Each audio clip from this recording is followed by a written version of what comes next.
নবীজি বলছেন সাল্লাল্লাহু আলাইহি ওয়াসাল্লাম, একটা মৃত গাধাকে দেখে বলছেন, সাহাবীরা তোমরা কি কেউ এই গাধাটাকে 1 দিরহামের বিনিময়ে কিনবে?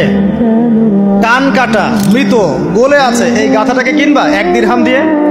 সাহাবীরা বলছেন মাংনা দিলেও তো কিনবো না। ইয়া রাসূলুল্লাহ, যদি ফ্রিও কেউ দেয়, বিনামূল্যে দেয়, তাও তো নিব না। তখন নবী সাল্লাল্লাহু আলাইহি ওয়াসাল্লাম বলছেন, এটাই হচ্ছে আল্লাহর কাছে দুনিয়ার এক্সাম্পল। ওই মৃত গাধা তোমাদের কাছে যতটা না ইম্পর্টেন্ট, যতটুকু মূল্য রাখে, আল্লাহর কাছে এই দুনিয়া তার চেয়েও কম মূল্য রাখে। তো এই দুনিয়াতে তো সব ফয়সালা হবে না। আমরা তো হতাশ হয়ে যাই না যে দুনিয়াতে এমন কেন, এটা কেন, ওইটা কেন। দুনিয়া এটারই জায়গা। দুনিয়া সবকিছুর কনক্লুশনের জায়গা না, সবকিছুর পরিসমাপ্তির জায়গা হচ্ছে কিয়ামতের মাঠ। ওই দিন যে সফল সে সফল, যে ব্যর্থ সে ব্যর্থ। দুনিয়ার বাড়ি গাড়ি, স্ট্যাটাস, চাকরি বাকরি, ইজ্জত সম্মান, এটা সাফল্য ব্যর্থতার মানদণ্ড নয়, চূড়ান্ত মানদণ্ড নয়।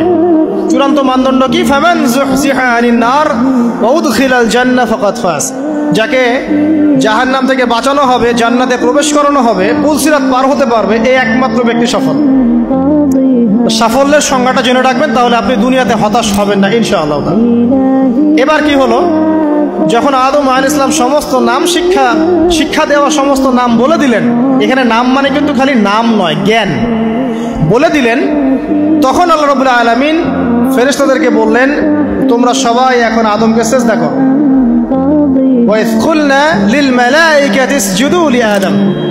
আল্লাহ পাক এবার বলছেন, আমি সমস্ত মালায়েকাকে বললাম তোমরা আদমকে সিজদা করো। ফাসাজাদু, সবাই সিজদা করলো, ইল্লা ইবলিস, ইবলিস সিজদা করলো না। কেন করলে না? ইবলিসকে বলা হচ্ছে, ইয়া ইবলিস মা মানাকা আল্লা তাসজুদা ইয আমারতুক। তোমাকে কে নিষেধ করলো সিজদা করতে ওই আদমকে, যাকে আমি আদেশ করেছি? কে নিষেধ করলো? তখন ইবলিস বলছে, খলাকতানি মিন নার ওয়া খলাকতাহু মিন তিন। আমাকে সৃষ্টি করেছেন আগুন দিয়ে, আর আদমকে সৃষ্টি করেছেন মাটি দিয়ে, আমি কিভাবে তাকে সিজদা করতে পারি?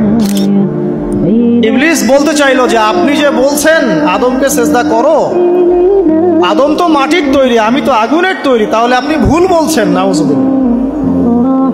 আগুন কেন মাটির সামনে নত হবে? মাটি আগুনের সামনে নত হওয়া উচিত। তার কেয়াস হচ্ছে এমন। কেয়াস মানে কি? তার এটা কি?